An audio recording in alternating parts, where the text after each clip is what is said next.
आपण ही द्राक्षाची बाग केलेली आहे ती किती वर्षापूर्वीची आहे? 8वा बहार आहे. 8वा बहार म्हणजे वर्षाला एक बहार, म्हणजे साधारण 10 वर्ष झाले. 9-10 वर्ष, 9-10 वर्षाची बाग आहे. तर द्राक्ष बागेविषयी आपल्या शेतकरी मित्रांना ज्यांच्याकडे बागा आहे त्यांना तुमच्यासारखी बाग यावी याविषयी जरा सविस्तर माहिती आपण दिली तर बरं होईल. यावेळेस आता आपण रासायनिक काहीच दिलेलं नाही. हां, टोटल सेंद्रियवरती आणलेले आहे. हां, ऑर्गॅनिक कार्बन तुमचं भूमिजीवन फक्त वापरलेलं आहे याला.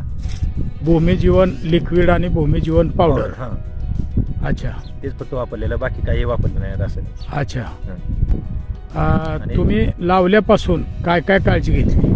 लावल्यापासून ते म्हणजे लावली कशी, रोपं आणली, खाली जमिनीत लावली, त्यानंतर ह्याला स्टे दिले, ग्राफ्टिंग केल्यानंतर परत त्याला आकार देण्यासाठी सरळ काठीवरती बांधत वरांड्यापर्यंत आणलं. अच्छा, टॉप देऊन परत वरांडे तयार केले. हां, आणि वरांड्याला काठी तयार केली. अच्छा. आपण हे जे असते छाटणी जी करता ती खरड छाटणी कुठल्या महिन्यात करता? खरड छाटणी साधारण मार्चचा पहिला आठवडा किंवा फेब्रुवारी एंड. त्यानंतर गोड छाटणी असते ती? गोडी छाटणी जी असते ती ऑगस्टमध्ये, साधारण 15 ऑगस्टच्या पुढं. आणि 1 सप्टेंबर. माल कधी निघतो हा? डिसेंबरमध्ये. डिसेंबरमध्ये निघतो. डिसेंबर सुरुवातीला. हां, अच्छा. आणि काय दर असतो साधारण तुम्हाला? बऱ्यापैकी एक्सपोर्टला असतो, त्यामुळं 100+ रेट राहतो. हां, या वर्षीपासून जरा थोडासा प्रॉब्लेम आला आहे पावसामुळं, पण याच्या अगोदर बऱ्यापैकी 100+ रेट होतो. म्हणजे वातावरणामुळं कमी जास्त हे होत आहे, म्हणजे औषधं जास्त लागत आहेत. औषधं जास्त लागतात आणि वातावरणामुळं एक्सपोर्ट बंद राहते ना.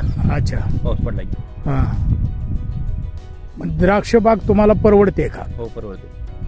साधारण ॲव्हरेज काय निघतं 1 एकरात? साधारण 10 टन धरून चालायचं कमीत कमी. आज तुमची बाग किती आहे? 2.5 एकर. म्हणजे 25 टन माल निघतो.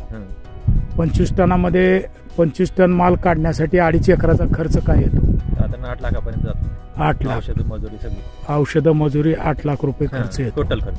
टोटल खर्च म्हणजे 3-3 लाख एकरी, 3-3.25 लाख एकरी. औषध कसं आहे, वातावरण जर खराब झालं, पाऊस वगैरे वाढला तर खर्च वाढतो. हां, काही वेळेस जर वातावरण चांगलं असेल तर अजून खर्च कमी येतो. अच्छा. आणि 25 टनाचे साधारण काय दर असतो? एक्सपोर्टला गेलं तरी 100+ दर राहतो. लोकल गेलं तर 80-90 पर्यंत राहू शकतो. हे 80-90 रुपये जरी आपण दर ठेवला तरी 25 टनाचे 25-90 2.25 22 लाख रुपये होतात. त्यातनं 8 लाख वजा केले तरी निव्वळ 14 लाख रुपये तरी राहतात 2.5 एकरामध्ये. शेतकरी बंधूंनो, कुठे गेले नाही. हा, शेतकरी बंधूंनो, 14 लाख रुपये राहतात. आणि ते किती राहतात म्हणताय? 10 लाख राहिले तरी समाधान. हा, 10 लाख रुपये तुम्हाला राहिला तरी समाधानी. हा, म्हणजे एवढं चांगलं आहे. शेती करताना काळजी घ्यायला पाहिजे. ह्या द्राक्षाच्या बागेमध्ये वातावरण खराब असेल तर सकाळ दुपार संध्याकाळ एक वेळी 3-3 फवारे सुद्धा मारावे लागतात. आणि कष्ट केलं तर कष्टाचं फळ हे या बागेतून मिळतं. शेतीचा धंदा त्यांनी कसा करतायत बघा, पहा. त्यातून जवळजवळ 14 लाख रुपये 2.5 एकरातून नफा घेतात. कोण म्हणतं शेती परवडत नाही? शेती जर व्यवस्थित केली तर परवडते, पण कष्ट करायची तयारी पाहिजे आणि अभ्यास करायची तयारी पाहिजे. शेतकरी मित्रांनो, हा व्हिडिओ पहा, सबस्क्राईब करा, सगळ्यांना शेअर करा.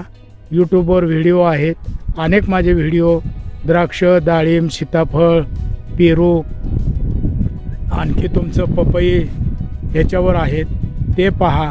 ऊसाचे व्हिडिओ आहेत ते पहा, केळीचे व्हिडिओ आहेत. आणि आपल्या ज्ञानामध्ये भर काढा. आम्ही आपल्याला केवळ माहितीसाठी हे व्हिडिओ पाठवत आहोत. आणि तुम्हाला जर काही अडचणी आल्या आम्हाला विचारा, आम्ही तुम्हाला मार्गदर्शन करू, मोफत करू, ही विनंती. तुम्ही शेतकरी मित्रांना काय सल्ला द्याल? मनापासून काम जर केलं तर फायदा होतो. अच्छा, म्हणून वेळच्या वेळी नाही केलं तर फायदा नाही होत. अच्छा, वेळच्या वेळी काम करायला पाहिजे असं शेतकरी मित्राचं म्हणणं आहे. आणि त्यांनी कसून रात्रंदिवस शेतात राबून शेती करतात, त्यामुळे त्यांना परवडते. शेतकरी मित्रांनो, आपणही याप्रमाणे करा आणि हा व्हिडिओ पूर्ण पहा, शेअर करा, सबस्क्राईब करा. थँक्यू. आभारी आहे.